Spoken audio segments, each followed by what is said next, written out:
I believe all the books were written prior to the destruction of the temple, and that all this imminent talk, this at hand, coming quickly, this is the last hour, is all about uh, how this is about the end of the Mosaic age. This is the end of their covenant and the beginning of the new covenant, what they've all been looking forward to from the prophets of Jeremiah talking in 31 about the covenant where, we're not going to have hearts of stone anymore, but they're going to be hearts of flesh.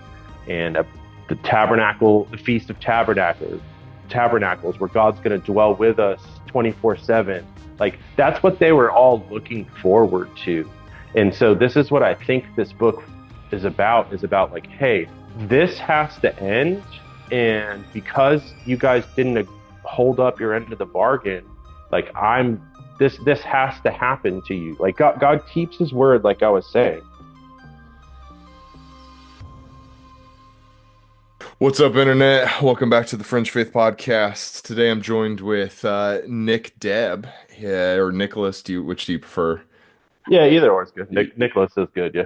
All right, beautiful. So Nicholas, he was just on my friend Anthony's podcast. We had him on our third episode, I think it was, and he's a great friend of mine, and sounds like a great friend of Nicholas's, and in that episode, they got to talking about some eschatology, a way to sort of interpret the way you read Revelation and things.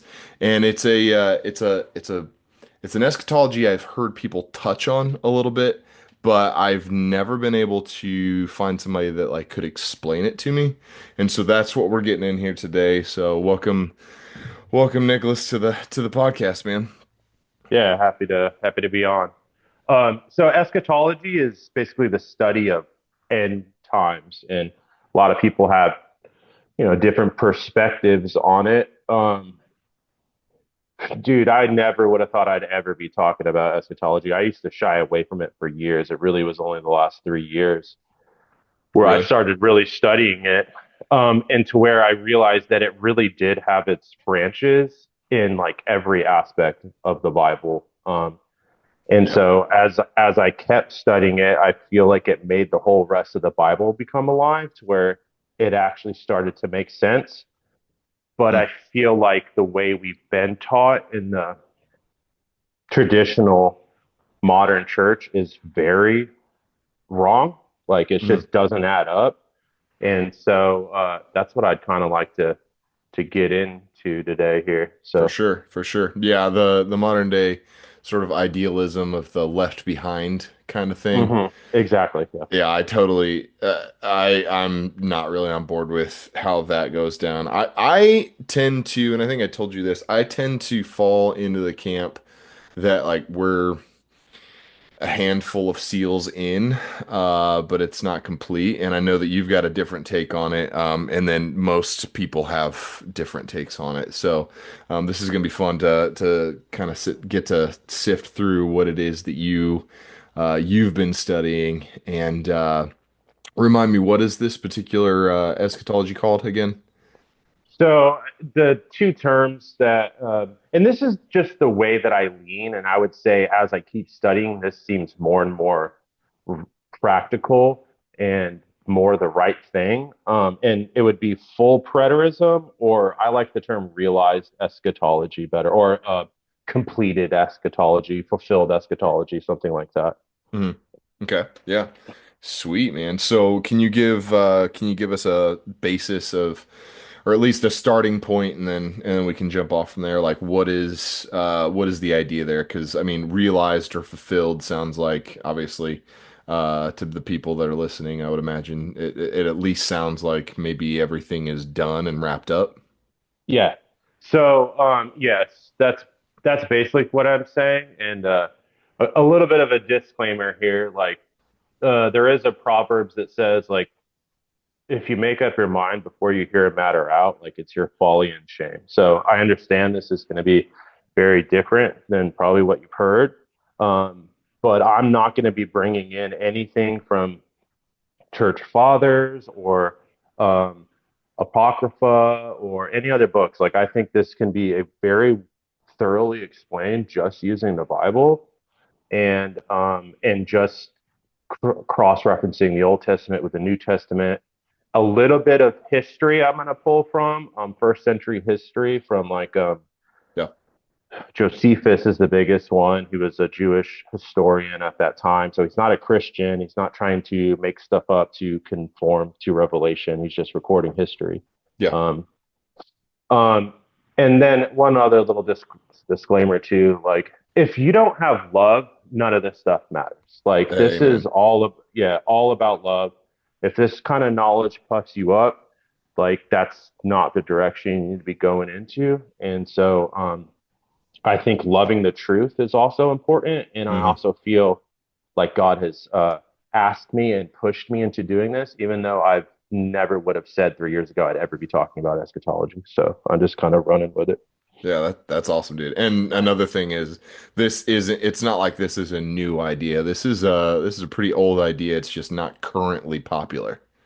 Yeah. So there is a term partial preterism. I would say I kept going in stages as started realizing like, oh, some of Revelation seems like it was fulfilled, and I was like partial preterists still believe um, that the great white throne judgment, the resurrection, and the second coming of Christ is still to happen.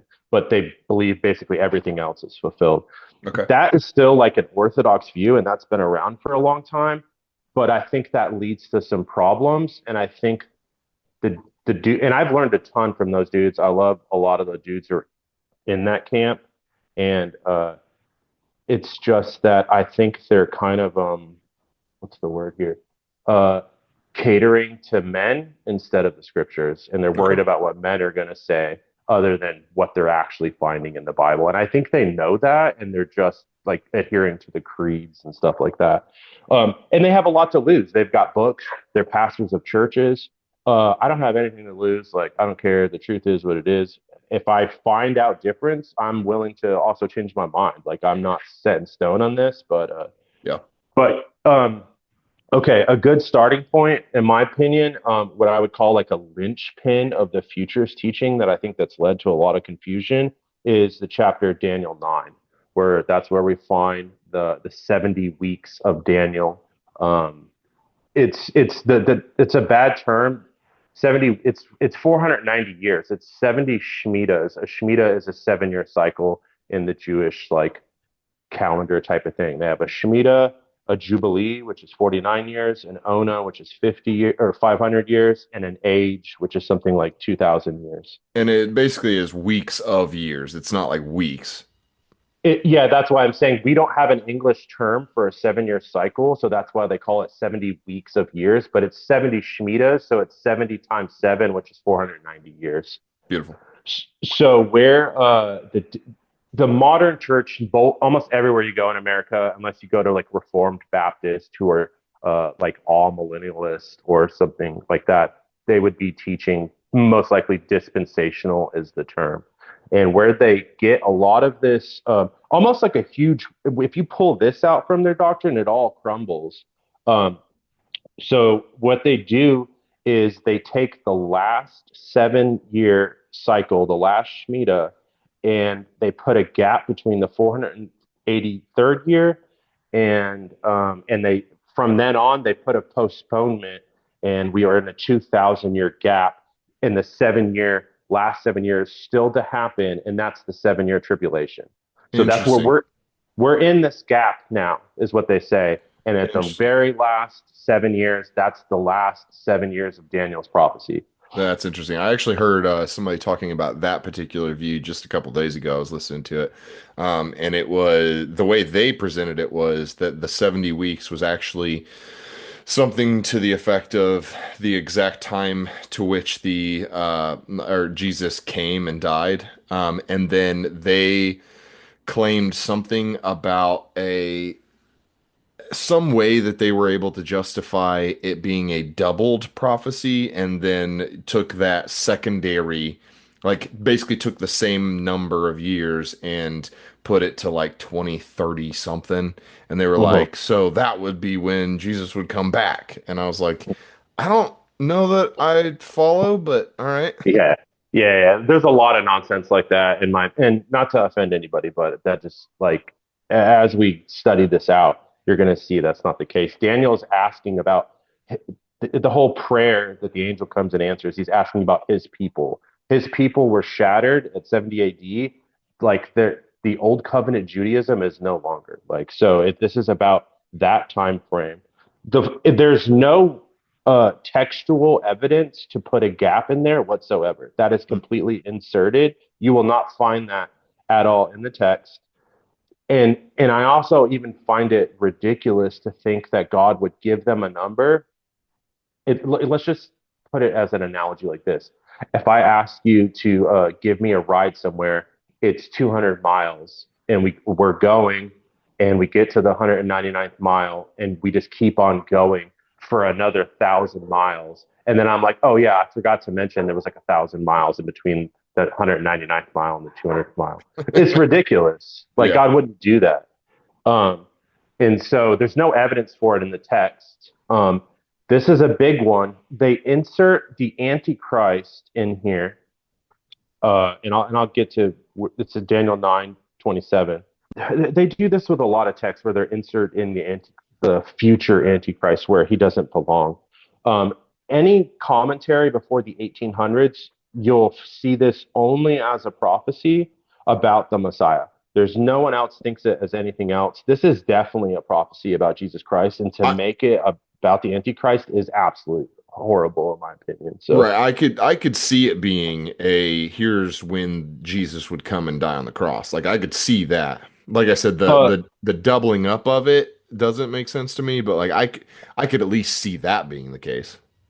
yeah, yeah. Another thing they do is constant like double fulfillment, and there's always like this, but also in the future. And I don't think that's the case really for the majority of the stuff at all either. But let's just back up for a second. So Go ahead. the prophecy starts to talk about the prince who is to come.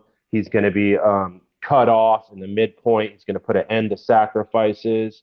The people of the prince to come, who's going to like destroy and corrupt the city. And then it goes on to say he is going to make a covenant with many, and this is where they insert that he there. That's the Antichrist, because we all of us know, we've heard the Antichrist is going to show up on the scene. He's going to make a covenant and a 7-year peace treaty. In the midpoint, he's going to go into the third rebuilt temple, call himself God. Everybody knows that. I'm sure you've heard that. Oh yeah. Yeah. So I don't, all of that is like, I don't think is the truth, like at all. It's a lot of, the term is eisegesis, where they're reading into the text. You would never get that from just reading the text. The he there who makes a covenant with many is definitely about Jesus Christ. Agreed. When he's making a covenant at the Last Supper, he pours out his wine for many. Like, in the midpoint of the, because where you would take this, it says the 490 years starts from like the decree of the rebuilding of the temple. There's a few options here. I don't really think it matters so much, but the fact that this did happen in the first century, people will either take it from Cyrus up to a point, or Artaxerxes up to a point. I think the Artaxerxes one fits better, and basically, like in the midpoint of the last year is where Christ gets cut off. The sacrifices don't matter anymore. Um, 3.5 years after that, where it would be like the 490 point, supposedly, if we're taking that timeline, is the stoning of Stephen. And then shortly after that is when Peter goes out to the Gentiles. Hmm. And so it's like, that's where, and it says he makes a covenant for 1 week. I could see that, whereas Jesus walking the earth for 3.5 years, and then there's another 3.5 years where the gospel goes out to the Jew first and then to the Gentile. And so that's like a 7-year period where it's like Jesus is with them, the gospel's going to them, and that's like the end kind of for Daniel's people. And then we're at that point where like at the last stretch of that generation before the destruction of the temple in 70 AD. And so that'll kick us off into like our next portion here. Okay. Yeah, that I mean a lot of that does I mean it makes sense to me at least. As far as at least the Daniel portion goes. So, for sure. And there's a lot of ground to cover here. I don't want to get too in the weeds Oh, for to sure. anything. Yeah, so I'd rather kind of like big picture it. And I do plan on making like some videos, like getting into the weeds of stuff. And there's definitely people out there who've already done this kind of thing too. So if For sure. someone wants to really hear the details, do your own research. But let's big picture this. Yeah, let's go. And so what it is that I think the Book of Revelation is a book about the curses falling on Israel, and the exchange of the old covenant into the new covenant. So, for the old covenant to be fulfilled, those curses had to happen. The curses are listed in Leviticus 26 and Deuteronomy 28. They were a part of the covenant, and they were an agreed upon thing between God and the people.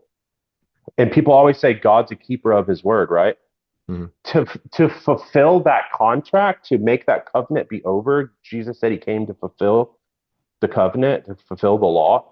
Those curses had to come so that the covenant could pass away and that the new covenant could come in. And so this book is about those curses unfolding on the last generation. Jesus says, this generation shall not pass away before all these things come to pass. When he's telling them in Matthew 24 about the destruction of the temple, he tells them all the blood of the prophets from righteous Abel to the blood of Zechariah, who you slew by the altar, is going to come upon you, this generation. And so this is the last generation before we move into the new covenant, which is a kind of like a second Exodus shadowing. And we'll get into that for a second. And then I want to go back into what is actually going on in Well, Revelation. a question real quick. So Yeah. the curses, you believe that's because the Jews failed to uphold the covenant, or what? Because when I think of covenant, I think of contract. I think the curses as sort of what happens when you fail to uphold your end of the bargain, I guess. So is that how you kind of think of it? Yeah, I guess I wasn't clear there. Yes, this was a conditional covenant, and God is very clear. If you do this, I'll bless you. If you do this, I'm going to curse you. And within those curses, and this will add into what we're going to get into in Revelation later. He tells them, he's listing out all this stuff. There's going to be earthquakes. There's going to be famine. There's going to be sickness. You're going to get torn apart by wild beasts. You're going to eat your own babies. All kinds of stuff like that. You're Hmm. going to be sold back into slavery to Egypt. We'll get into that later too. Uh, he tells them four times, "Hey, if you don't do this, it's gonna be sevenfold worse for you. If you walk contrary to me, this is gonna be sevenfold worse for you." So he tells them four times it's gonna be sevenfold worse for you. This is where I think the part of the patterning within Revelation of the sets of seven, the seven seals, the seven trumpets, the seven bowls, and there's also the seven thunderings are what's going on here. And they're not four separate events in a sequential order. It's all the exact same thing from a different angle. They're not four separate events. It's like one corresponds to one, corresponds to one, corresponds to one. And so he's just recapitulating the same event over and over again from a slightly different angle. Hmm. And you can see a lot of, I mean, if you line up one, one, one, and I mean, the thunderings, he doesn't listen. The angel tells him not to listen. So you can just kind of scoot that out. But if you post all of them next to each other, you'll see a lot of the exact same stuff. Like the river Euphrates is going to dry up in the fifth or sixth seal, I don't remember, in multiple of it's either the trumpet and the bowl. Like you'll see a lot of that same stuff across the board. It's just I think we have such a short attention span and we read the Bible in such like, oh, I'll read two chapters today and two chapters later. And instead of just reading it as a cohesive letter, I think messes a lot of people up. Well, and the Hebrew brain was like they approached this stuff very differently, and when it's written in Hebrew, it kind of formed a what's the word? Because Chiasm? there it is, chiasm, right? Yeah, so that was another part of my notes. But let's get into that Well, for a second too. yeah, if you want to go there, we can go there, or we can get there later. Either way. Well, and I think this is important. I had a couple of things to set up before we get into like some of the characters of Revelation and stuff. It's so much information; it's hard to like. No, for sure. I get it. Yeah. I get it. So to really get this book, we have to understand um, that there is a lot of apocalyptic, poetic language in the Old Testament that the prophets, that God uses. We have to understand how God talks. It's not literal. When the sky, when the stars fall and the sun blackens and the mountains melt, that's all apocalyptic language that isn't literal. The dispensationalists make all that very literal, and then they take all the time text within Revelation and other parts of the Bible uh, as figurative. When I think it's the exact opposite. All throughout Revelation, he's saying this is going to happen quickly. This must happen quickly. He bookends the first chapter and the last chapter with it, and all throughout, it's all about this is about to happen. So understanding apocalyptic language is a big thing. Another thing is understanding the word "gi," the word "earth" in Greek, does not mean the entire Earth. When we see Earth, we think the globe, the entire spectrum. It means land, and it means a localized land. It's talking about the promised land. This is a book about Israel. This is a book about Old Covenant Jerusalem. It's not about the entire globe, Hmm. in my opinion. And I think it's, as we keep going, I think it'll become more and more clear. So understanding that is a big thing. Um, Another big one too that I want to get into a little bit is the term "coming on the clouds." That's used over and over again. Jesus says it. I'm coming on the clouds. Um, it's all over the New Testament, and people will try to make that about a literal physical coming of Jesus, but it's all over the Old Testament, and it means coming in judgment. I've got a verse here from Isaiah 19:1. When God comes again in judgment to Egypt, he rides on a swift cloud. That one's super clear, and there's a bunch of those all over the Old Testament. What it means is when God's bringing another nation to judge another nation. And so when Jesus is saying that, I'm coming on the clouds, he's talking about he's coming to judge Israel, and it's not about his physical return on the earth. Okay. I'm Um, tracking. yeah. And so I think this is really important. I want to hammer on this a little bit more. Um, Another really big verse, like Daniel 9, is Zechariah 14. Zechariah 12 through 14 is about the destruction of Jerusalem. And in 14, there's a really bad translation, and it's really clear when you look into it. So, right in the beginning of the chapter, it talks about how God's gathering the nations to come, like, fight against Israel, basically. But as we keep going, it all of a sudden turns and it says God's going to fight against the nations. Like it makes it seems like they're going to fight on God's going to fight on Israel's behalf against the nations that he just gathered. But when you look at that word against the nations and you just go to a concordance, 57 other times it says among the nations. It's never translated as against the nations Hmm. or within the nations. And so this is God, he's gathering the nations together to fight against Israel, not for Israel against the nations. He's coming to destroy Jerusalem. But they're the whore, the harlot bride, like that has never been faithful, and God's ending that covenant with them so he can start his new covenant. They killed his son, Hmm. like, and so right after that, we're still in Zechariah 14. This is another thing you'll hear him say all the time. When Jesus comes back, he's going to land on the Mount of Olives. His feet are going to touch down on the Mount of Olives. I hear that a billion times, man. That verse is saying the exact opposite of what they think it's saying. So, first off, God's coming among the nations to fight against Israel. And that verse standing on the Mount of Olives, it harkens back to a part in Ezekiel where God's Ezekiel 11 22 to 23, when God's presence leaves the temple. And this is what this is saying. God's bringing the nations in, and he's going to leave the temple, and he's going to be on the Mount of Olives, not in the temple, so that the armies can come in and destroy Jerusalem, destroy the temple. And so it's literally not talking about a physical Jesus coming and standing on the Mount of Olives. It's literally talking about God's presence leaving the temple while he watches the armies, that he commands the armies to go destroy the temple. So it's Yeah. literally saying the opposite of what they're saying. Yeah. Well, I know that and this will ruffle some people's feathers probably, but because of the way that Zionism has sort of infiltrated American Christianity, there was even a translation of the Bible, I believe, that was done intentionally to sort of create this Zionistic idea. And so I wonder if that's where that translation comes from. This is me spitballing. This is just, but that would make sense.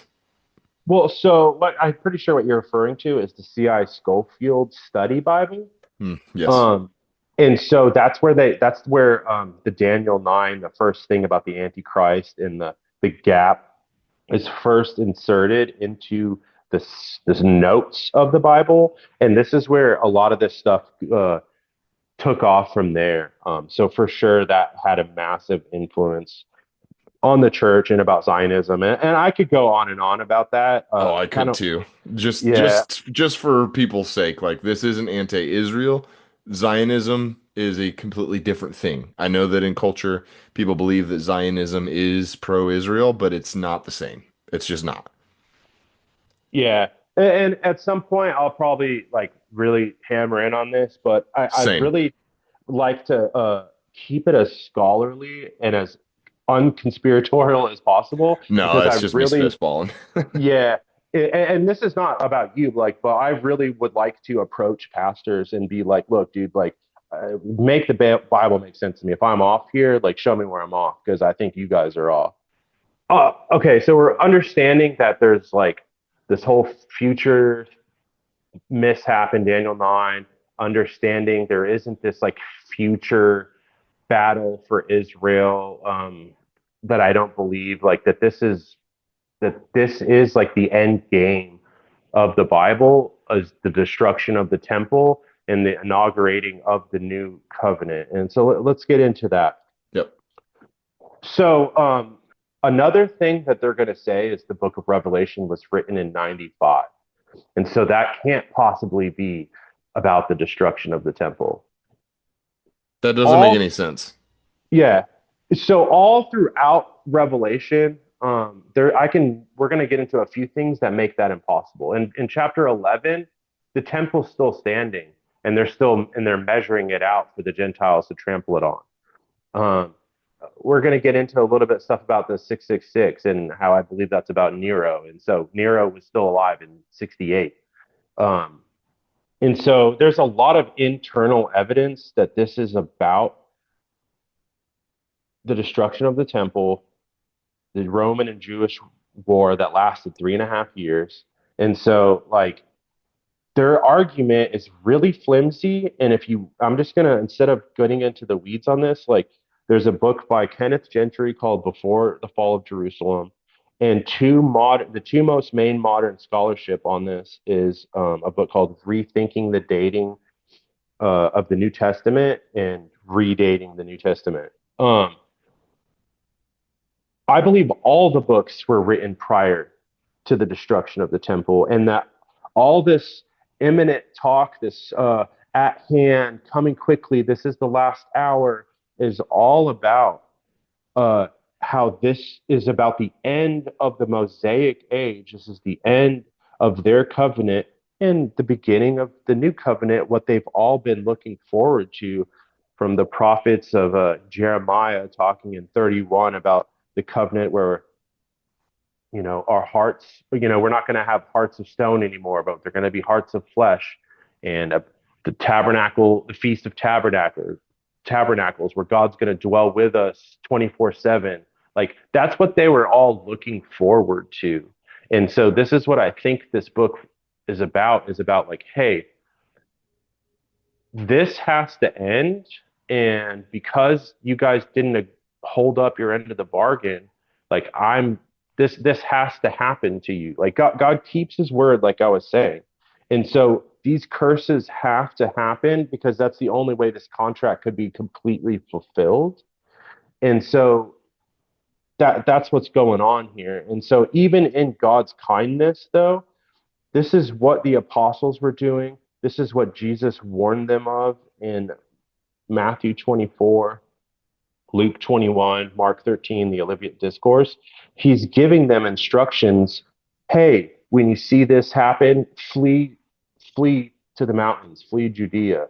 And because he knows he's like in his kindness, he's giving them the option to like leave this covenant, leave the temple behind, leave the Mosaic Institute behind, and come into what he's bringing to the people now. And so I just feel like I've heard a lot of people kind of be like how could God like want to kill 1 million Jews and like this is I thought this was supposed to be like a like a liberation event, and it is, but it also is like those who didn't weren't on God's team got what was coming to them, and like I mean, it is what it is. Yeah, yeah, for sure. And for it to be, I mean, for it to have been written in 90 AD, John would have had to been ridiculously old, right? I'm not sure on the Yeah, math there, but I'm sure he would have probably been like close to 120 at that point, probably. yeah. So what? There's a quote from Irenaeus, who was a church father, who says it's a really confusing quote.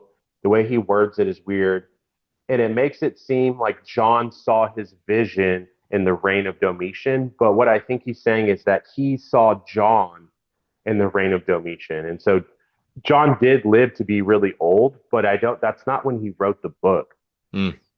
So, and not only that, there is no mention of the temples destroyed from like a future tense. Like you would think that as Christians, they would be feeling vindicated. Like, look, all the Judaizers, they were constantly trying to bring them back into the law. Everybody thought that this was like about that Christ wasn't real, that this was Right. a huge thing. You would think that they would have written about the destruction of the temple. They don't. Yeah. There's no New Testament book about it. So I think That's that's a good really point. important. That is a good Yeah. point. Another thing too, like in the beginning of Revelation, you see that it starts out with like, hey, this has to happen quickly. And then it kind of puts even a time statement too. This is one other verse that they'll use a lot is every eye's going to see him, even those who pierced him. And so they make it seem like every eye on the planet's going to see him. When did that happen? When did every eye see him? But that's just like another how like they talk in that time. They'll like make a statement and then they'll say even and like add more details to the first statement. So it's kind of limiting it to those who pierced him. It's like the Jews and the Romans who pierced him at that time. Yeah. Is and then it goes right after that. It says all the tribes of the earth are going to mourn him. That's saying all the tribes of the land. It's talking about the tribes of the promised land. They're going to mourn. So it's there is no more tribes anymore. That does make some sense, especially since there's a lot of sort of hyperbole in the in even the Old Testament. So why wouldn't that potentially be the same in the new, you know? Yeah. I think a huge part of this is people are very biblically illiterate, especially when it comes to the Old Testament. And so they have to understand how did God speak in the Old Testament? They don't use the phrases any different in the New Testament. Like Well, it, and the way things are translated a lot. I just actually did a episode on Dr. Heiser's Deuteronomy 32 worldview. yeah, And that's good. yeah, and like the reason why people don't have such a supernatural worldview anymore, the way that they used to, is because of transliterations and people not quite getting the idea of the original Hebrew or the Greek or whatever. And so it would make sense to me that a lot of this wording, because I see it all the time on the internet, people will try to take the English version of something said in the Bible and make this like weird paradoxical thing that only works if it's in English. And I'm just like, yeah, that probably doesn't make sense in Greek or Hebrew, but Yeah, dude, I actually have it's funny. I've been thinking, I'm like, should I say this? I have a real problem with people who are like, I'm a KJV only guy. Or I've heard someone even say, you could correct the Greek and the Hebrew with the KJV. I saw that And video. I was blown away, man. I'm like, these people have no business teaching anything. Like, no. Amen. Amen. God came and wrote in those languages at that time. And if he wanted it to be Old English, he would have came at that time. Like, give me a break, dude. Exactly. Amen, dog. That's crazy. Um, yeah, it's been bothering me. It's been coming up a lot more, and I've been hearing a lot of people too, because I love listening to debates who have like a real problem with full preterists and act like you're not even a Christian. Like, and I would never say that to a dispensationalist. Like, look, if you love Christ and you're walking the fruits of the Spirit, like you're my brother, regardless if you think the Antichrist is around the corner and we're living in the last days now. I don't care, you Amen. know. Amen. But to act like full preterists because like there's good scriptural evidence to say this is done. I don't see anywhere in the text about a physical bodily return of Jesus Christ. And the four main verses you guys used, I've already like I could talk about all four of them, and it doesn't say that at all. Like show me what I'm missing here, like Right. because I'm giving you way better answers than you are giving me. Like Hmm. um, and so I want to get into like some debates about that because I know all four of the main ones they use, and none of them are good. And one of them's that Zechariah 14 one. One of them's the Revelation one we just talked about. All eyes are going to see him. Um, Another big one is Acts 1 when he ascends and then the angels are talking to them and they're like, "Hey, like he's going to come in the same like manner that he left, but how he ascended into a cloud and then the cloud went to heaven, and the emphasis is on the cloud. He's coming on the clouds. He's going to come in the same like manner he left in a cloud. He's going to come on the clouds. It's not emphasizing that he's going to come back in a literal physical body. Those are the four main ones they use, and none of them are right. Like Hmm. so, Yeah, I mean, you could pull out that, but you could absolutely pull out the case you're making too. And there's no, like I agree, there's no reason for people to go, yeah, well, you're not a Christian for this idea. Like it just doesn't make any sense. um, so, and a big another thing why in this is good because they if you don't believe in a physical resurrection of the dead at the end of time as physical bodies coming out of the grave reigning here on earth, and so this after this we can get I want to get into some of the characters more of Revelation, but Yep. like this is a big one to understand too, because this is the implications of a lot of what I'd say about Revelation being fulfilled. A lot the questions are, what about the resurrection of the dead? What about the rapture, which is basically the same thing? Um, Well, and the which rapture, the way people think of it, isn't in the Bible. yeah, that's what. But I'm saying the passages about the resurrection of the dead and the rapture are the Yes. same, and I'm going to get Yes. into that in a second. And so another thing is they think like the earth is going to be completely renewed and stuff, and so we'll get there too. That's at the Yeah, end of Revelation. for sure. But so First Thessalonians 4 and First Corinthians 15, those are the big rapture passages. And in my opinion, they're just talking. Paul is comforting both about the dead.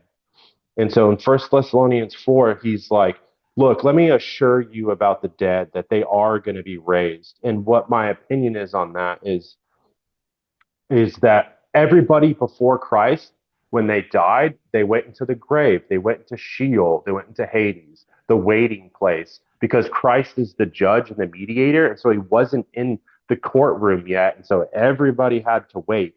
And so what he's telling them is, look, at that time, all those who are in the grave, they are going to be raised. The resurrection is a thing, but it's about getting a body like in heaven. It's a heavenly body. It's not about something here on earth.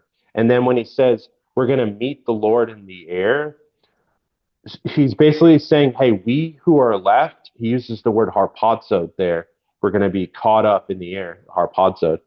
They used to use that term about being snatched away from life. And so he's saying, look, the dead are going to be raised.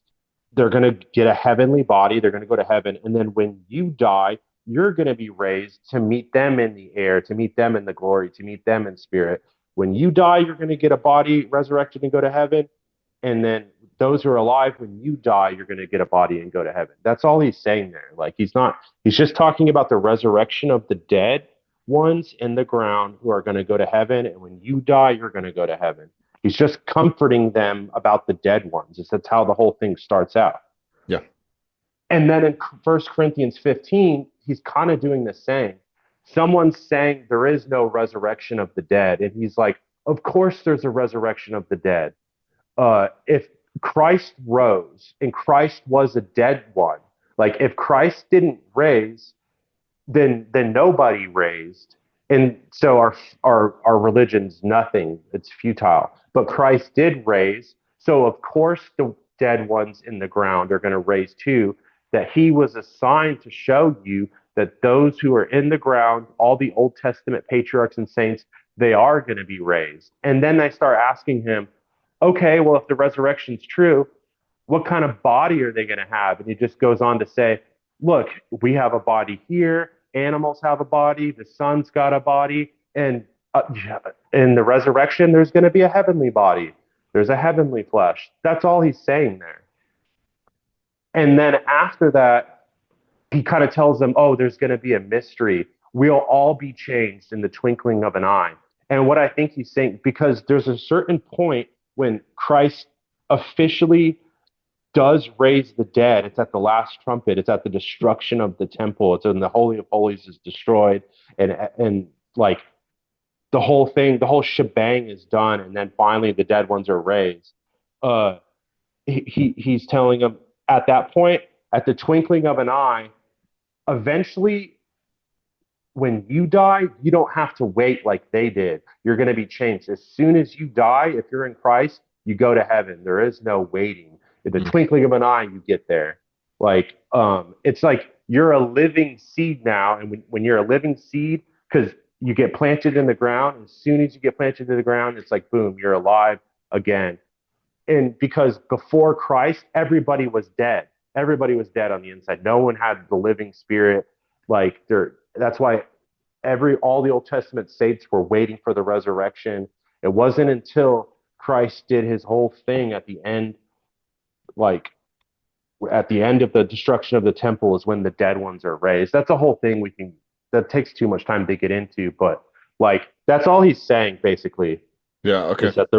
Yeah. Does that I'm make tracking. sense? I'm tracking. Yeah, Yeah. I'm tracking. That makes sense within the context for sure. Yeah. Okay. And one other note is when Jesus is having the conversation with the Sadducees, and they're asking him like, oh, well, what about this woman who's been married to seven men? Whose wife is she going to be in the resurrection? And he goes, hey, you don't know the scriptures, like you err in understanding. There is no marriage in the resurrection. They're going to be like the angels in heaven. So that's tracking with what I'm saying. Like, look, they're going to be in heaven. There is no marriage. The resurrection's a heavenly body thing. It's not an earthly thing. Hmm. And then he goes on to say, because the Sadducees didn't believe in the resurrection at all, they didn't think it was a thing at all. He goes on to say, the God is the God of the living and not of the dead. So he's like smacking them twice, saying, like, look, you don't even understand the resurrection. It's a heavenly thing. It's not an earthly thing. And guess what? The resurrection is real because the dead ones are going to go to heaven. And like, it is a real thing. So you've erred twice. Yeah. But yeah, I think all that's important. It's important, and there's a lot to unpack with that. But I think I gave a fair rendering as a quick like go Yeah. through on that. For me at least, within the context that you're making a whole lot of sense. So Okay. yeah. So let's get into a couple of characters like in Revelation and a couple of like idioms and stuff.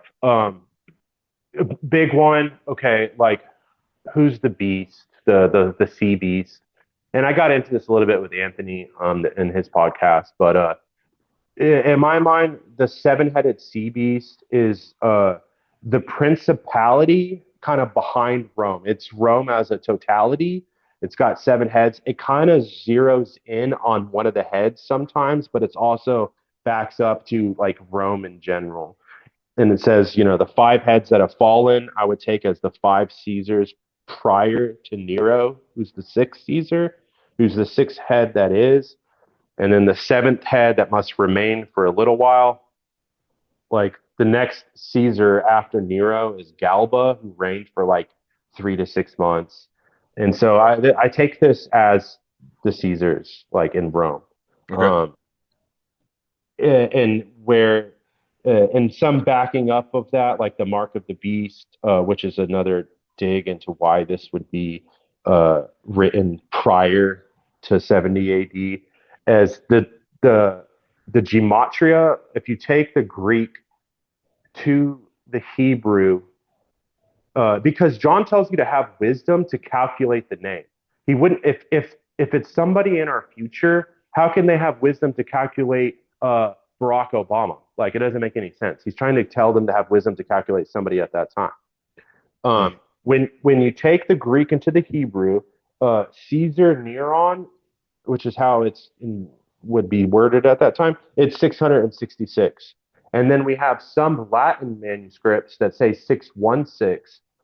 When you take the Greek into the Latin, it's not Caesar Neron, it's Caesar Nero. They drop an N, and the N is worth 50 points. When you take the Latin into the Hebrew, it's 616. So whoever was transcribing the Greek into the Latin knew that this was about Nero, I presume, and even changed the formula to fit Nero from the two languages. So I think that's Interesting. pretty damning evidence, honestly, about That's that. wildly that's really interesting for sure. Yeah. Um, the mark of the beast would be a big one about the buying and selling. And in ancient Rome, they did used to have agoras, like marketplaces, where you had to bow to statues of the Caesar, or they wouldn't let you in. And to get in, they would mark you with ash uh, to be able to buy and sell. And if you didn't kneel the knee, like bow the knee to Caesar, they wouldn't let you in. That was Hmm. definitely a thing at that time. And in saying that, some of the stuff like we texted about could easily be repeated. I feel like the evil is always up to the same stuff, Hmm. control, power. Uh, so this kind of thing could easily repeat without this book having to be about our future. And so I think it's for us to glean information on and to be smart about this stuff. So I'm not telling you to get a microchip in your hand or whatever crazy stuff they're saying. So even though if I'm saying this book is fulfilled, there's stuff for us to learn and There's not still have wisdom. repeat. Yeah. There's still wisdom for today, for sure. Yeah. Even if this is correct and it is fulfilled as far as the book goes, it doesn't mean that the enemy doesn't use the same tactics over and over again. And for me, the land beast who gives power unto the sea beast is the corrupt priesthood of Israel. Like when they're you know, chanting like, "Oh, Jesus isn't our king. Like we only have one king, Caesar." The vocation of Israel was supposed to be a light to the nations. They were supposed to be teaching and training everyone. And when they're literally officially saying like, "No, Caesar's our king and not Christ, the actual king," they're they're tricking everybody. It's a even a form of sorcery, I would say. Um, and why in this one was a little harder to grasp at first, but as I started studying the two witnesses, um, I saw this because it brings the imagery of like a candlestick and an olive tree. It's harkening back to something in Zechariah about Zerubbabel and Joshua, and about Zerubbabel would have been king if there was a king at that time. He was of the king's line. He was like the governor, and Joshua was the high priest. And so in my mind, it's kind of pulling. You can't think of it as two individual people, but he's pulling on all these stories from the Old Testament of what the saints and the kings and the prophets did, and he's kind of amalgamating them into two people. But it's really all this stuff that happened, and he's kind of picking and choosing some cool stuff to amalgamate it into two people. And where this really gets interesting is like we brought up the chiasm.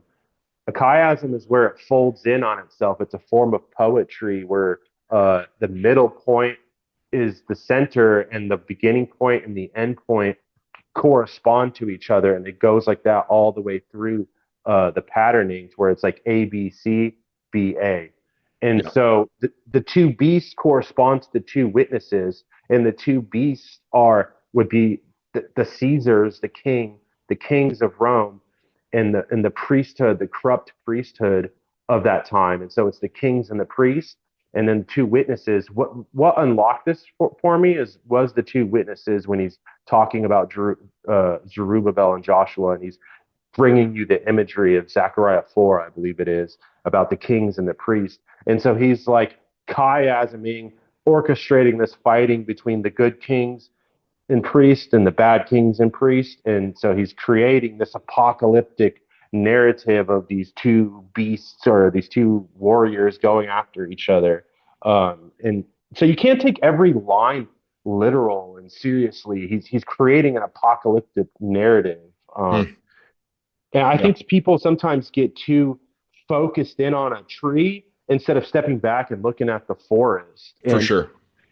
there's not enough people in this camp trying to figure all this stuff out. And so there's like a few dudes, smart dudes, who are like kind of picking and pulling apart this stuff. And there's dudes that I like to. I feel like I've picked up on stuff who they've been studying for 20 years that they didn't get. If we had another, 5,000 awesome dudes studying this all the time, we might be able to pick out some of these weirder passages a little better. Because I can't say that I know what every single verse is, Oh, of but course. the overall book is about the destruction of about the destruction of Jerusalem from Rome and the inauguration of the new covenant. I want Uh, to real quick touch on the sure. chiasm thing for people that don't know what that means or don't like they'll think of like oh poetry or whatever. Like there's a tendency to think of say parts of Genesis and parts of Revelation and things like that. As far as chiasmic like poetic literature, we tend to think of poetry in our minds as it's like a fake story. In the Hebrew mind, it was more of a way to tell the story in a intentional way that would lead the Hebraic mind to a certain conclusion that we don't get in the English. And for anybody that still doesn't get it or is wants to know more about that, I've been listening to it's called the Bema podcast, Bema, by Marty Solomon, and he's also got a good book called Asking Better Questions of the Bible, and he explains what a lot of this Hebraic mindset was and what chiasms were. So, just for context, for anybody that's listening and doesn't gather that, so Yeah, that's good. Another thing to bring up is all the letters, the first couple chapters of Revelation. These were actual letters to actual churches. This was meant something to these people. If it didn't mean anything to them and it was about 2,000 years later, well, why would they care? Like, it doesn't mm, make any sense. It has to mean something to them. And John was masking it within these terms so that if someone picked up his and all these churches were actually in a mail route from Patmos in a line going up through the region. And so they go in order of like how a mail route would go. And if someone intercepted it, they wouldn't understand anything about it. But any Jew of that time who knows the Old Testament would be able to discern all this stuff because there's over 400 cross reference, maybe even 500 cross references to the Old Testament. And so you have to know the Old Testament to even understand anything that's going on here. That's part of the problem with today's modern church. They don't know the Old Testament. And so they're just making stuff up about the newspapers and the headlines, just making stuff up to fit this without just going back to the text to yeah, let that interpret what's going on here. yeah, Um, uh, and this is important to say. Mystery Babylon is Jerusalem. Like there's in verse 11, chapter 11, it calls it figuratively called Sodom in Egypt, where our Lord was crucified, is the great city. hmm, Jesus was crucified in Jerusalem. Like there's no doubt that this is about Jerusalem. And why it's called Mystery Babylon, what he's getting at and why he's calling it Sodom and why he's calling it Egypt They're the new Egypt. They're the taskmasters, the Pharisees. They're the ones that are putting the burdens on the people. They're the new Sodom, the horrible, like ridiculous people going against God. They're the new Jericho, the city that's being destroyed by seven trumpets. They're the new Babylon. They've become what they never should have become. And this Yeah. is what he's getting at. They've become all these things. Yeah, Like, a lot of the rabbi traditions, especially from, say, like the Talmud, which is sort of what the rabbi tradition was, a lot of that came out of their time in Babylon. It was them sort of trying to capitulate how to interpret the Old Testament since the temple had been destroyed the first time. From what I understand, and so much of their idealism was actually Babylonian in nature. And the Talmud, when you go through it, and like I haven't really gone through it too much, but I've seen enough to know that it's really gnarly. yeah, for sure.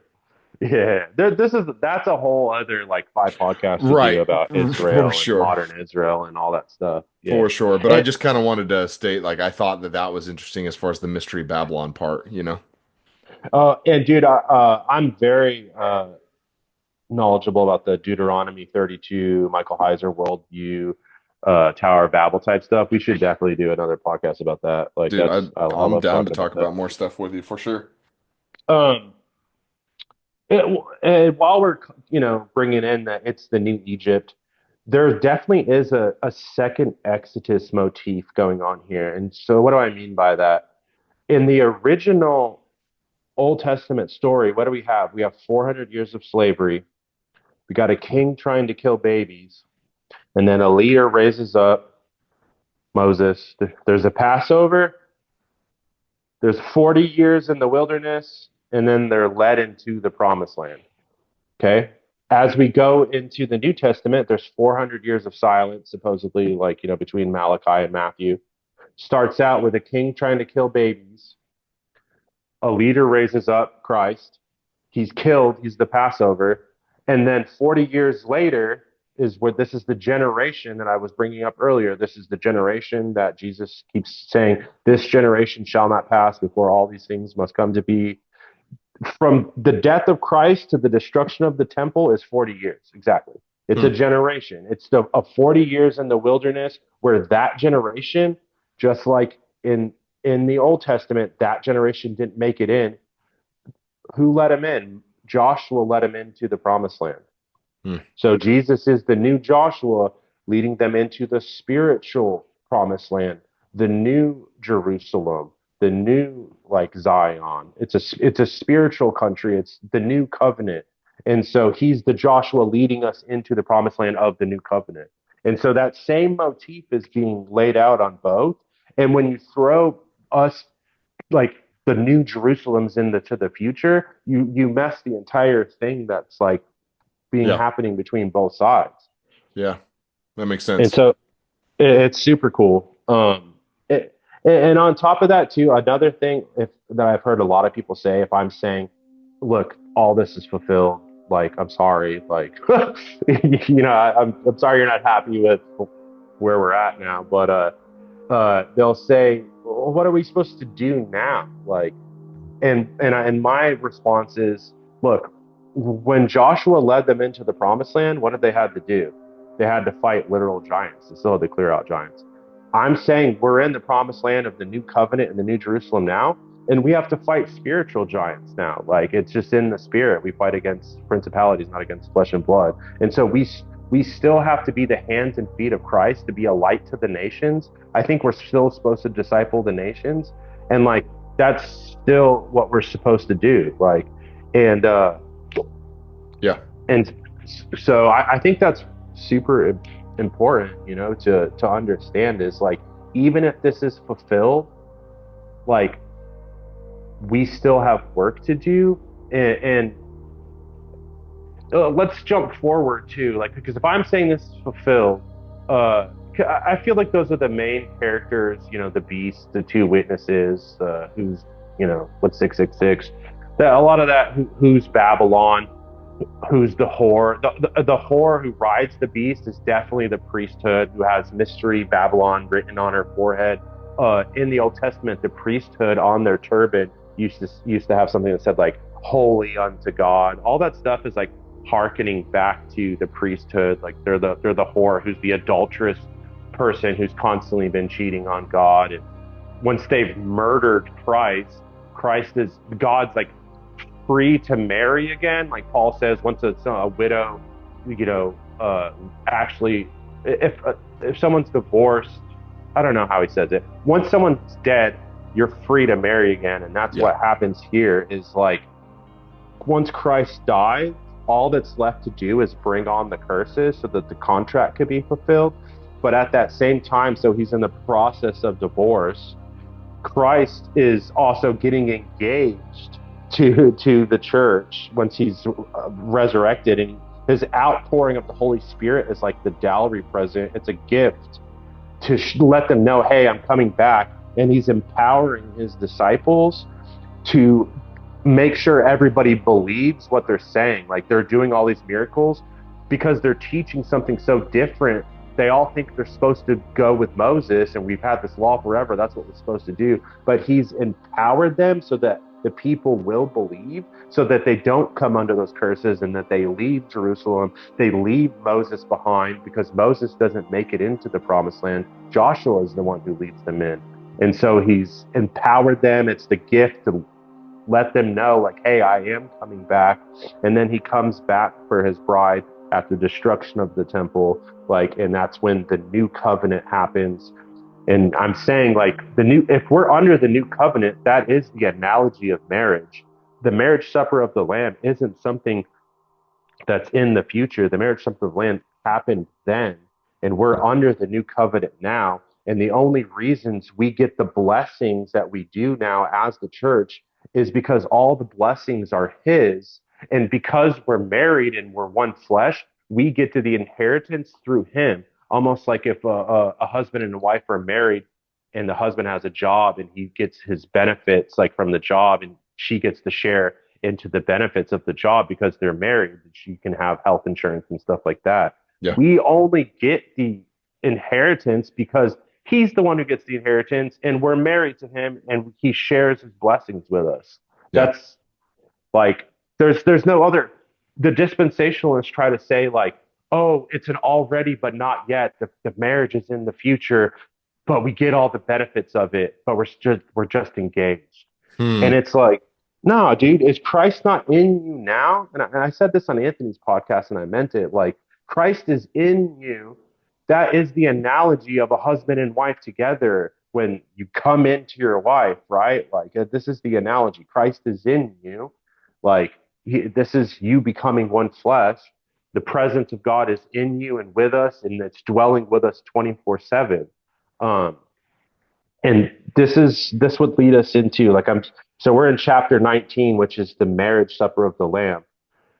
Chapter 20 is definitely the most difficult chapter in the book. This is the like, well, I can't think, the chaining of Satan, and then it goes into the great white throne judgment. Um, and then 21 is where it's the new heavens and the new earth, and then 22 is like, we'll get there in a second. So chapter 20 is definitely the most difficult thing. Everybody's got an opinion. The 1,000-year reign. This, in my opinion, this is what we were just talking about. It's a second Exodus motif. It's a symbolic number about a perfect reign from the king. Saul reigned 40 years.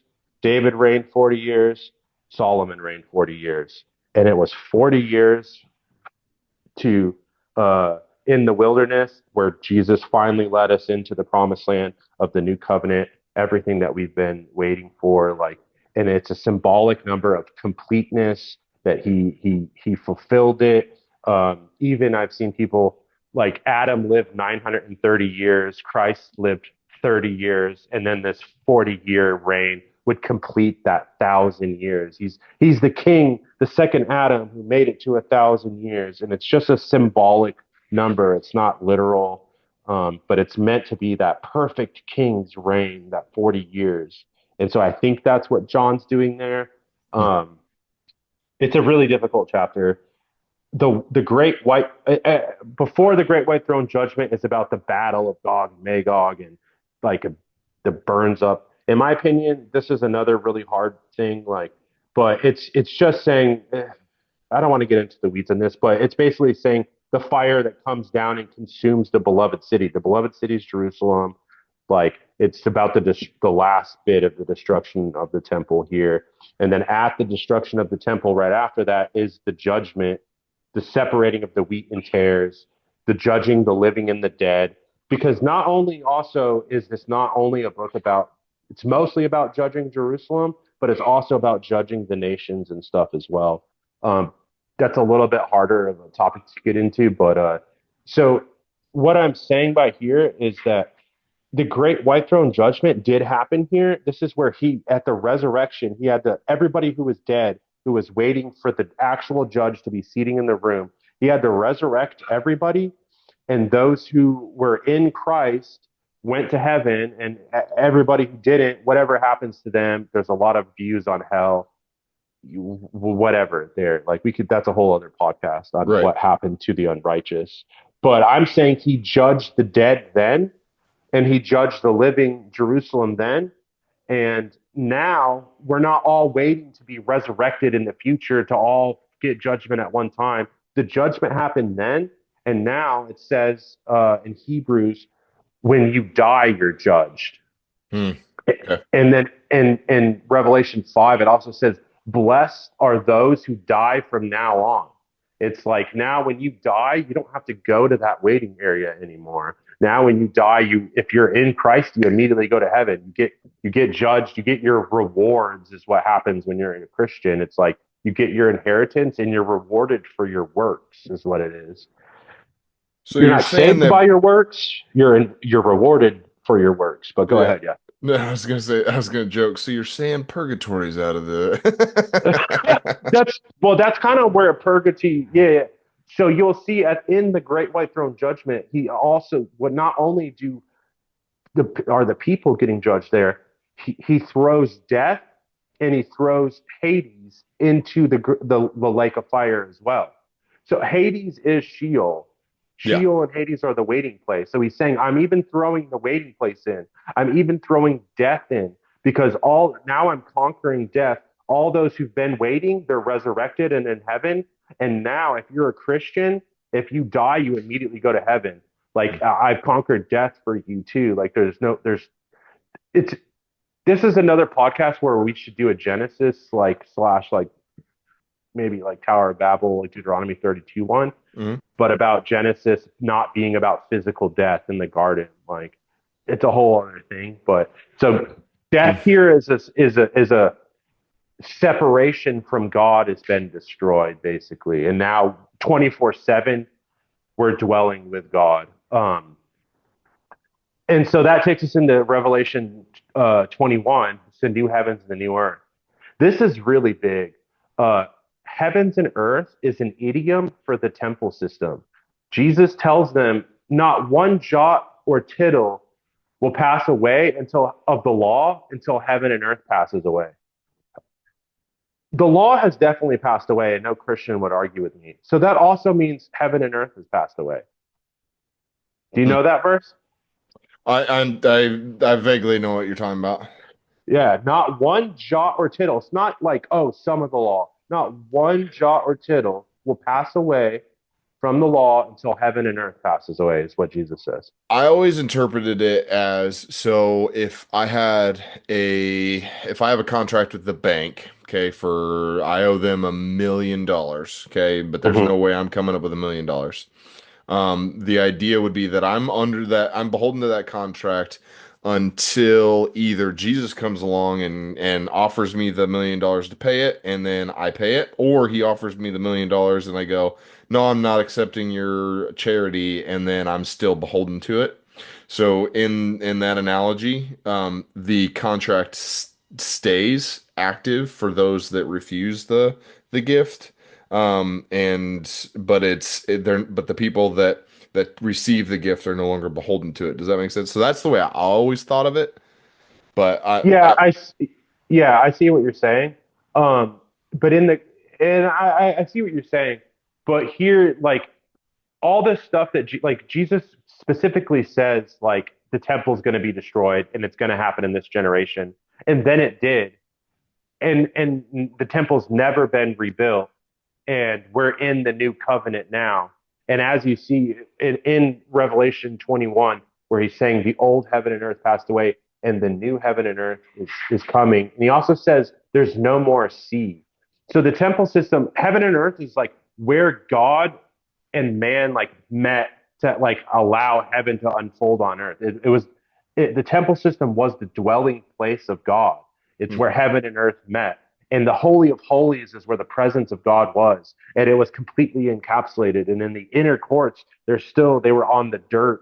They were on the ground. There was no covering on the ground. They would call that the earth. And then on the outer courts, there was big brazen, like bowls, what they would call the sea. It's where they would do their purification rituals before they Hmm. would go into the inner courts. And only one guy could go into the Holy of Holies once a year.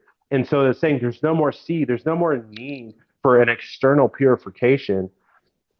Because where I'm going with this, the new heavens and the new earth, is the old temple system was an external thing. The new heavens and the new earth is us. We're the new temple system where there's no need for an external purification because the presence is inside of us now. Yeah, that makes sense. So that the heavens and earth is an idiom for the temple. We're the new temple of God. So the new heavens and earth is here. And then it goes on to talk about the new Jerusalem. And so the angel grabs John and he goes, "Here, let me show you the new Jerusalem." And then then he goes, "Let me show you the bride." So I take it as the heaven and the earth is the individual believer. We're the living stones, we're the temple where God dwells.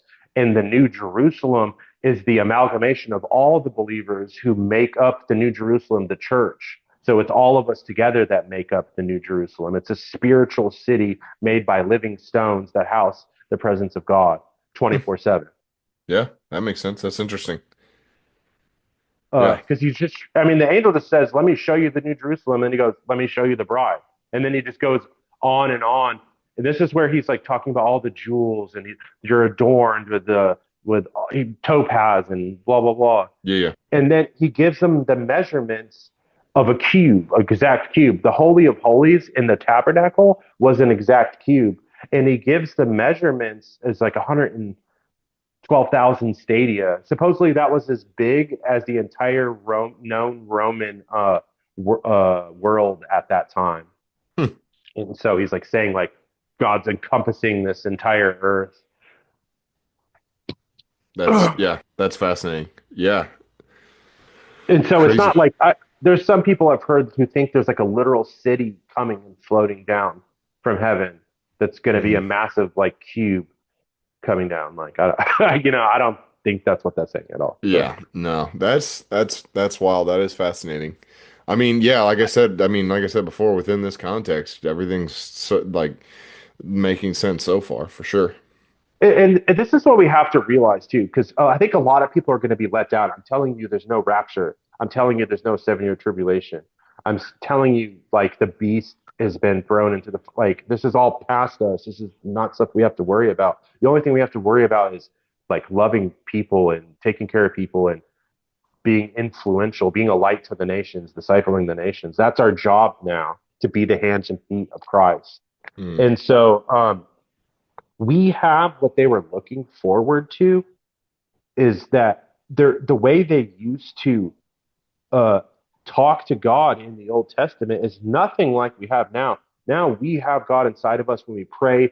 Like we have that face to face interaction with the Holy Spirit. I do. Like Yeah. I don't. So uh, in the Old Testament, what they would do is either the Holy Spirit would come upon a prophet, and I don't like this word, but basically puppet him. They would go into an open-eyed trance, and they would just become a mouthpiece for the Lord. And so they were not indwelt with the Holy Spirit. The Holy Spirit would come on them, and they would be a puppet for the Lord to say. That's one way they would talk to God. Yeah. Another way was they would throw lots. It says that in the Old Testament, almost like throwing dice. They would, Hmm. I don't, it doesn't go into detail about it, but there was some kind of way of throwing lots, Yeah. casting lots is what it's called. And they would kind of like eliminate. like there was a part where they're trying to figure out like who took something when God told them not to, and so they separate the groups and they keep casting lots, and they're like, okay, not this group, not this group, not this group, until it gets down to one dude, Yep. and so that's how they would hear the voice of the Lord. Yep. uh, there was some kind of communication with the ephod of the high Yeah. priest. The Unim and He had, Thunim or something like that. yes, exactly. And or an angel would show up and talk to them too. So like these are the ways God communicated with them, or the high priest would go in there one day out of 1 year, only one man. And so for us to be griping about, we're like, can you imagine if what I'm saying is true and we have God with us here 24/7? People are longing for something that we have now, and they keep thinking like that it's supposed to be something different. And God's like, dude, I'm right here. Like, I don't Yeah. understand like what you guys want from me. Like, what? So Yeah. it's a very big mind shift. But the Bible, I think a lot of people are teaching something the Bible never promised, and they've overpromised, and so now when they hear the truth, they don't want to receive it because at the end of the book, in Revelation 22, the gates are always opened, and there's still sinners on the outside. It says, "Let the dogs be dogs, and the sorcerers be sorcerers, and the unrighteous be unrighteous, and all the evildoers are on the outside at the gates. But the gates are open for those who want to come in." This is after the new heavens and the new earth. If the earth is destroyed and everything's burned up and it's just the righteous, why is there still evildoers on the outside of the gates in the new heavens and the new earth? That's a good point. That is that doesn't make any sense. And Yeah. then in Isaiah, who talks about the new heavens and the new earth, there's still people dying and there's still people sinning. And so there's never this utopia picture that everyone keeps painting. The earth is never destroyed. The Bible never talks about the end of the physical earth. And it's a misunderstanding. It's about the end of the Mosaic age, about the end of the Jewish world, about the end of the temple. That's all it's ever about. It's never talking about the end of the world in the future. Like it's not. Yeah. Interesting. Which takes away some of that weird fear that people have about, oh no, we're right there. We're right there. Everything's gonna get worse, and everything's gonna, everything has to this and everything has to that, and it just kind of like this perspective in my summation would allow you to just go, it's just all going to continue, and we're just going to continue doing what the Lord asked us to do, and we're not gonna, you know. So Yeah, I that mean, that I'm makes not some saying sense. that there might not be some end of world event like the sun flares. I just don't think the Bible talks about it. But and so I don't think it's an argument either way. I don't Hmm. think that's what the Bible's saying. And Yeah. so where this all boils down to, and like, because people will be like, "You're taking my hope away." I've heard people say that, like their hope is in the rapture, or their hope is in some utopia, or their hope is in physical Christ ruling from Jerusalem, sitting on a throne in literal Jerusalem, where Christ wasn't going to do that when he first came. And he said his kingdom was a heavenly kingdom. And he said his kingdom had no observation. And he had no desire to do that then. And he's not going to come and do that now. And that's a very pharisaical way of understanding it. And that's what they thought back then, that he was supposed to come and he was going to take out Rome and he was going to rule from Jerusalem. And that's not what Christ did then. And he's not going to do that now. And that's a very big misunderstanding that that's the dispensational teaching. Yeah, that makes sense. That makes sense. So what's the message for the people now then, Yeah. in your summation? Yeah. So the message is this is, I think the dispensational teaching, what it's, and there's tons of good people in this dispensational who are love Absolutely. Christ. Absolutely. That's not what I'm saying. But overall, I think it teaches complacency because they think that they're about to get beamed out of here. What's the point of cleaning a house before it's about to get demolished? And so Mm, we're responsible. We're partnered here with Christ. We're supposed to have dominion over the earth, and we're supposed to disciple and be a light to the nations. And so people have become complacent, and not only that, they expect things to get bad, And so they're not willing to step up and do things to fix it because they think they're either going to get beamed out of here or that's what's supposed to happen because the Antichrist is about to pop on the scene any day. And that's how it's just supposed to go. But here, like, no, all this is fulfilled. It's our job to make things better. Please, like, let's get involved in politics. Let's get involved in the media. Let's get involved in Hollywood and making better movies. And like, let's step up and do what's right as Christians and not just be like, dude, it's the end of days. Like, what are we supposed to do? That's the majority. I think most people feel on the inside. I feel like I felt like that on the inside sometimes for sure. But I don't see a lot of very mature awesome Christians who just know the Bible well and are just like stepping into all these amazing fields of influence. When I think that's what we're called to do, and that's why I feel like God's. I was telling my friend the other day, I feel kind of like Elon, who's been called to like step in and like audit the government and their spending. That God right now is kind of doing something like with corruption. And I'm like, I feel like I want to step up and audit the church and its doctrine and just be like, look, let's just look at the Bible. What you guys are saying are not true. Like, I've got, like, not even me. I think a lot of people have better answers here. And you're not looking at the scripture as a total and you're making stuff up. So let's like recalibrate and let's step up where we need to step up. And I don't think it's a big deal to just say, most people don't want to humble themselves and be like, yo, I was wrong, like for Mm. sure.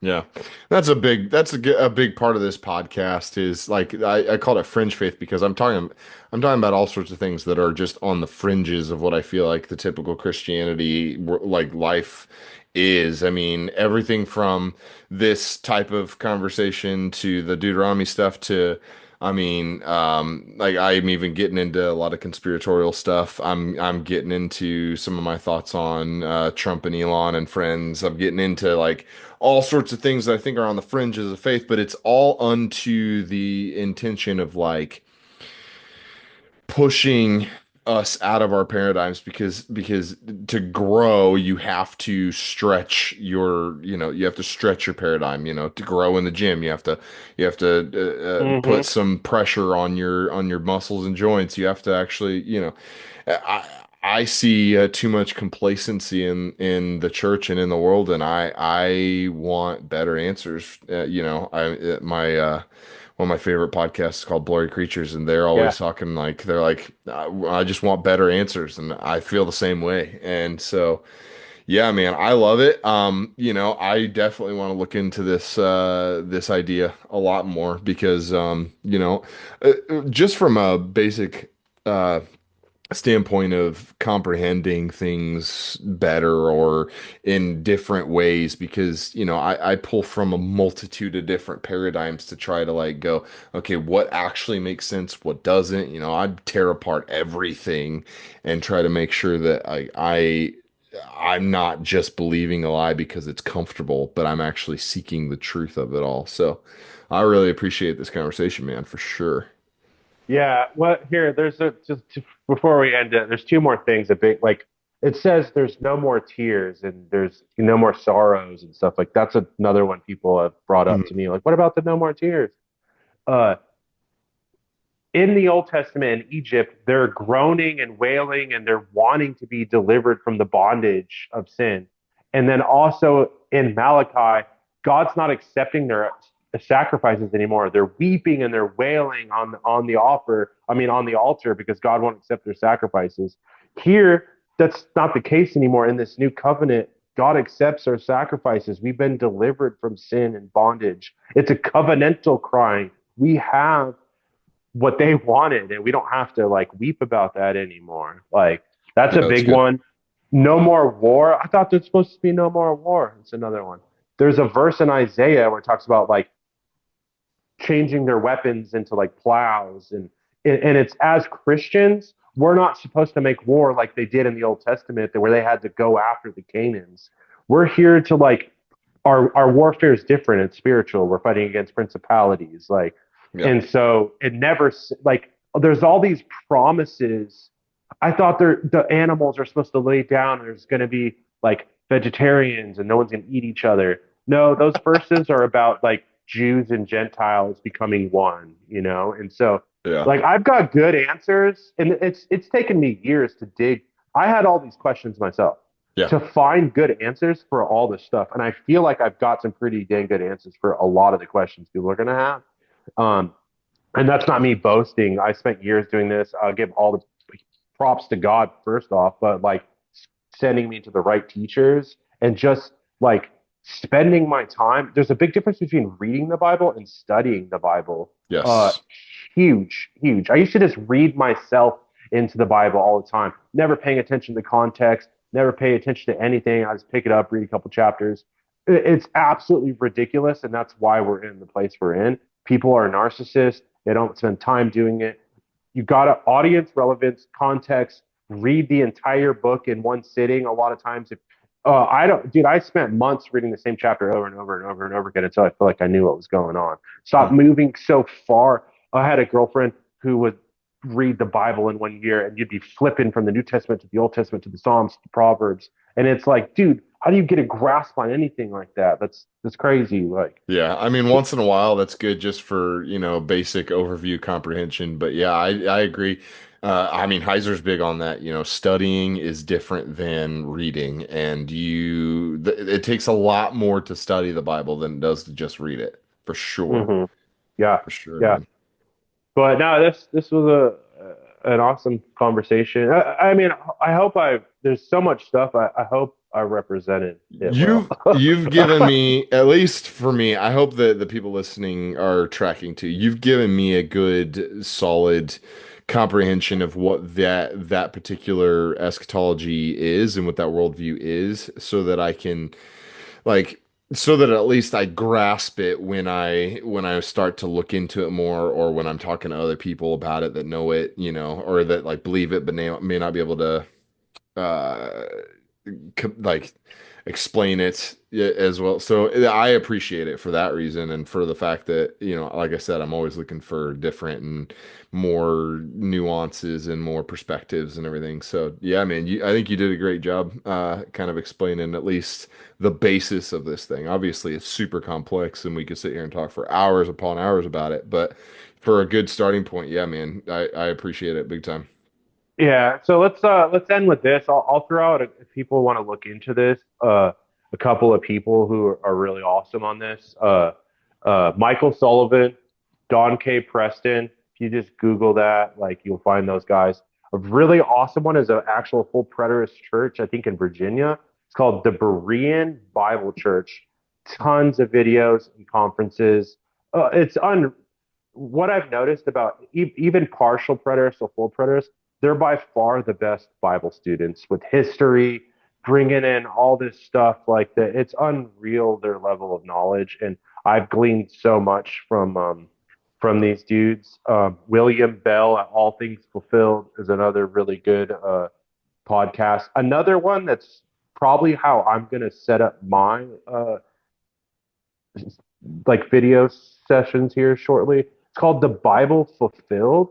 And he's just kind of taking one little topic like at a time and making a little 20 to 30, maybe 40-minute long video, but about questions that everybody's going to ask. Like, what about the no more tears? What about the war? What about, Yeah. and he's just like breaking down small little things at a time.